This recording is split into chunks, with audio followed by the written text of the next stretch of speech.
Ինչ եք կարծում, սրանք կադրային են սարսափ ֆիլմից։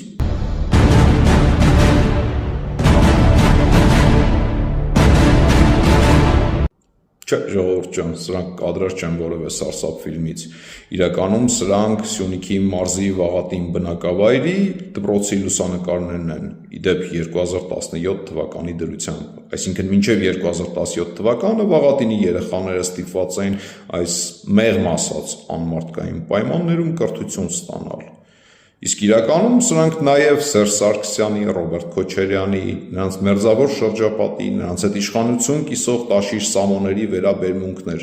Սյունիքի հանդեպ, Սյունիքի երեխաների հանդեպ, Հայաստանի Հանրապետության հանդեպ, կրթության հանդեպ և Հայաստանի Հանրապետության այն ապագայի հանդեպ, որի մասին անընդհատ դրոշակ ծածանելով խոսում են։ Փառք Աստծո, այս դպրոցն էլ չկա, սրա փոխարեն նորն ենք կառուցել, իդեպ կառուցել ենք ոչ միայն դպրոցը, այլ նաև դպրոց տանող ճանապարհը։ Բարով վայելեք, սիրելի վաղատինցիներ։